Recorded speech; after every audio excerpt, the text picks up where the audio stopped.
Ultimates. The finishing moves, the saving graces, the big feckin' buttons. Whether you love them or you hate them, they're in pretty much every game, though not every ultimate is the same. Let's talk about our big moves that half of you waste the second we get into a fight. Sorry, habit. I welcome you all to an Irish review of ultimates in games. So we may as well start with our definitions, just to make sure that I don't have redditors in my comments. What is an ultimate? Well, 99 times out of 100, they're a big, fancy old finishing move, and that's that. Naturally, the power that they bring does come with significant enough cost. It is all different depending on the game though. In some cases, they've got a really long cooldown before they can be used again. In others, you need to charge them up before they can be used in the first place. With that last one usually being the most common because, well, it's nearly the best balanced possible way. So we may as well open with the most common ult you will see in any video game, the big one. The big one tends to be very simple, but very, very effective. Hit button, do big damage. And you'll see these ones everywhere. Like we're talking Overwatch, Smash, Valorant, League, Paladins, Apex, Guilty Gear, Uniclear. Like, your only move is hustle, like everywhere. There's no game where you can escape them. Literally any game that involves fighting is going to have one of these moves that put big fancy numbers on your screen. But they're not just restricted to PvP multiplayer games. You'll see these in RPGs everywhere. Whether it's Persona 3 Reload 30s, Persona 5 Royal and its goddamn showtimes, whether it's feckin' Pokemon Sun and Moon Z moves, like these things are everywhere. And I'm not getting into every RPG that they're in because they're in too many. I just mentioned those ones because I know people know those. Like there's no way in hell that you don't. I'm definitely not going to be spending time talking about Fire Emblem combat arts in this video. I find that there tends to be two versions of the big button, however. Big damage and big stats. So let's start with our damage, and I mean, look bro, any example will work. I may as well go with the most explosive one possible. Fire Barrage from Overwatch. I would argue one of the best designed ults in the game. No, I'm not biased at all, I swear. So, in case you're unaware, but if you watch my content, you probably are, Fire Barrage is exactly what it sounds like. A whole ass barrage of rockets for you to send out that can and will brutalize anyone who comes your way. But while using this, you're a sitting duck. Literally anything can stop this. Any form of stun or silence, you're done. Any map geometry or even a shield if you're against good players in your face, take splash damage and die. Diva, Sigma, Genji in your face, they'll either eat or deflect those rockets right back at you. You get my point. It's high risk, high reward, which is what a lot of ults should be, at the very least if the reward is getting a whole ass team wipe. But what about the big stats that I was on about? Well, more accurately put, steroid ultimates are what they sound like. They buff up a character's base kit so that they can keep on swinging till they can swing no more. If we're talking Overwatch still, let's take Nano Boost as the best example, though that's a steroid for teammates. I'm looking for drugs to inject into myself, and I'd say League of Legends is the best area for that. Nasus, Renekton, Aatrox, Bel'Veth, Shyvana, I could keep on going, but you all get the point. All of these characters' ults do not do much but alter their stats in some way, along with maybe having an extra effect. Take Shyvana, who turns into a dragon, gaining health and altering her abilities for the duration. Or say Nasus or Renekton, who get bigger and gain some stat buffs, whether health, resistances, or even passive stacks, along with both of them gaining an aura around them that'll do some damage over time. Steroid ults aren't just restricted to MOBAs, they're in fighting games as well. Take Dark Phoenix from Marvel vs. Capcom, who can basically go Super Saiyan if she's the last one on her team alive and has a full super meter. They'll even appear in non-traditional fighting games as well. Like one I've been obsessed with recently has been Your Only Move is Hustle, or Yomi Hustle for short. And also, I'm only going to be talking about Mutant in that game because he's the only character I can play and he's the best one. You've got three supers. The first one we're not going to get into because that one's just straight damage, but your next two, Howl and Rebirth, which cost 2 and 3 levels of your super respectively, are really interesting. Starting with Howl, it restores 6 charges of Mutant's passive to him, and also grants him access to a single-use 360 degree range dash that he can just, like, it's 360 degrees, you can use that thing anywhere. And Rebirth actually has a few different effects. If it hits them or their block, Mutant will get healed, will gain 2 charges of his passive, and will also fully restore all of his in-air options. The supers in Yomi Hustle aren't really what you would see in other fighting games, but this is already a very different fighting game, so it's understandable how they go about it. But I really like how they do go about it because it makes things more interesting. But you know what? What if I don't want to hurt people? What do I do then? Well, for you, my friend, we've got the utility ultimates. And I've pretty much broken these down into about 4 main categories because utility as a whole is so wide. These categories are healing, movement, disruption, and the whatever the fucks. Don't question the last category. We may as well start off with healing because it's by far the simplest and you'll see it in literally any game that has supports or just anyone who heals.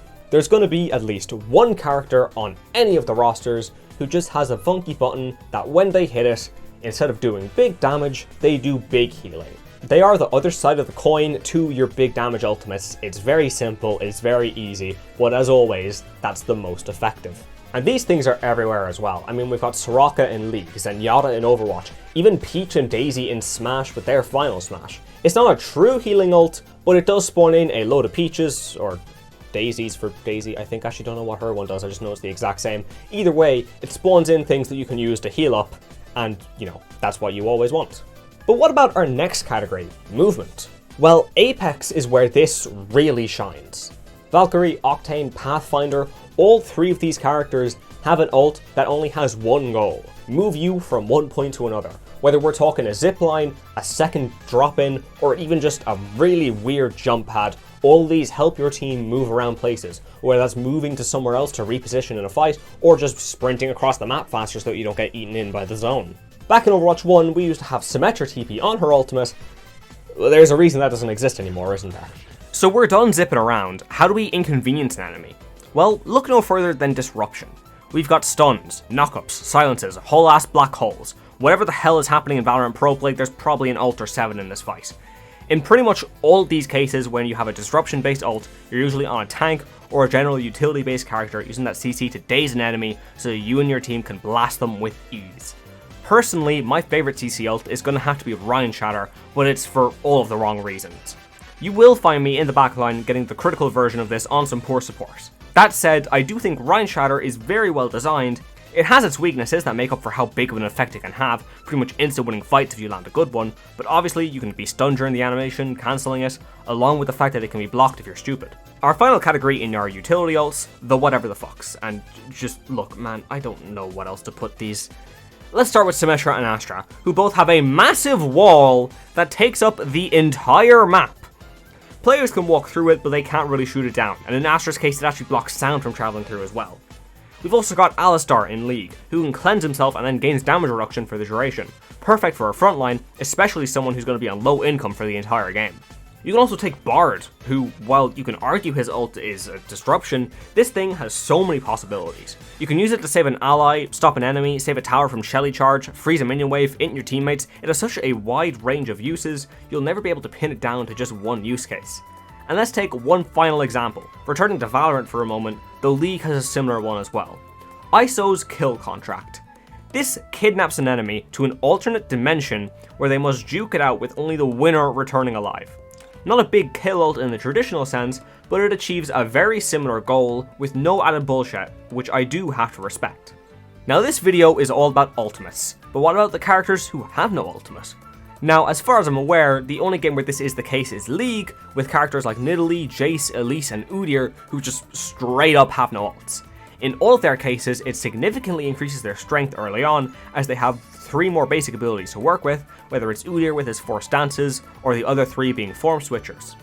Form switchers are actually one of my favourite things design-wise about League, and I wish more games had them. On the topic of characters with no ults, what about characters who have an ult, but it's so frequently used, it's nearly like they don't have one? You've got Pathfinder from Apex who gets his ult up at insane speeds, but I already brought him up. There's 3 games that I know of that have characters like this, and I'm starting to realize that I really just need to play more games. In Overwatch, Tracer's Pulse Bomb isn't a weak ability, but it heavily relies on the user being good at the game, which is why it doesn't have a super long charge time. But another example would be where the meta flips everything on its head. Back in Overwatch 1, Baptiste used to get window at such feckin' speeds during things like double shield. Like, I remember one time in scrims, my Bap got 2 windows in one fight. Like, it was insane. It was not balanced at the time. In Valorant, there's Reyna, who is similar to Tracer in the fact that her ult is quick to charge, but relies on you actually being good at the game. The Reyna players, you're either 30-0 or 0-30, so you'll figure it out. And the final case for this is Blitzcrank and Lux in League, who will have their ults on like 10-second cooldowns once you're in the late game. They're not even weak ults either, like they're just putting on light shows half the time, dude. I've got 2 more games that I want to talk about, being Project Loki and Gigantic Rampage Edition, so we'll start with Loki. Now, I'm not able to show any of the footage from the Project Loki playtest that I was in a little bit ago, but I can use the footage from all their trailers, so that's all we'll have to see. What I can say about the ultimates in that game, at least from the characters I played, They're not quite as powerful as typical ultimates. They feel less like ultimates and more like just very strong abilities. Now, depending on the person, that can be good or bad. Personally, I didn't really mind, because they would still do you well in a fight, and I'm always okay with not having a big fancy win button, as long as my neutral options are still equally as good, and they always were. But as for Gigantic, well, this game goes about ultimates in a very, very strange way, at least compared to most hero shooters. You build up focus throughout a match, which you can use for two purposes in the main game mode Clash. The main purpose is to level up your own minions so that you can score some points, but you can also use this on every character to use your own ultimate. And depending on the situation, if this ult can get you a kill, that can also get you points. It's a trade-off for what you can do. Do you want to save your focus for a fight where you can maybe use your ult so that you don't die and even get a kill on the enemy to get points? Or do you want to go for the safer option and put some points into your own minions for that guaranteed safety? And honestly, it completely depends on both your own personal view and the characters that you play. Personally, I've been playing a lot of Trip and Charnock. Both of these characters have really strong in-combat ults, so I kind of like to keep my focus for myself so I can try and score some more kills. But one of my friends, that man does not have a single good ultimate in his entire character pool, the poor fella. So he ends up going around and saving his focus so that he can upgrade the minions and we get our guaranteed points that way. Even if you have a character who would have a weaker ult in combat, you can still obviously use it and it will obviously work fine. So really, it just comes down to your own personal preference. There is no be-all, end-all, or no really proper correct answer, but I don't really mind. I find the way they go about it with the focus is really interesting, and it adds an extra layer of strategy on top of what would normally be just a pretty cut and dry method. I plan on talking a little bit more about Gigantic at some point because I have been really enjoying the game, but also Stardew Valley has been consuming my life recently, so we'll find out. Ultimates can be a make it or break it moment for character design. If you don't design an ultimate well, you can end up with something like Genji, where I've already talked about him, so if you want to check out that video, please go ahead. But if you play your cards well, even if you make a character whose entire kit and entire design is based around their ultimate, they can still be an incredibly fun, engaging, and useful character to use. Like, take Fiddlesticks in League. The only thing he can do is ult, but he's damn good at it, and no one really has a true issue with him. And before I go, over the course of this video, I've finally built up my own ultimate, so I may as well use it. You should have seen this one coming, lads, I can't lie to you. But anyway, that's me done for today. So please, tell me yourselves, what do you think about ultimates? Do you have any favourites? Let me know. And if you're still here, sure look, go on. Drop a like, comment, sub, blah blah blah. All that YouTube stuff, and I'll talk to you next time, lads. Can I help you?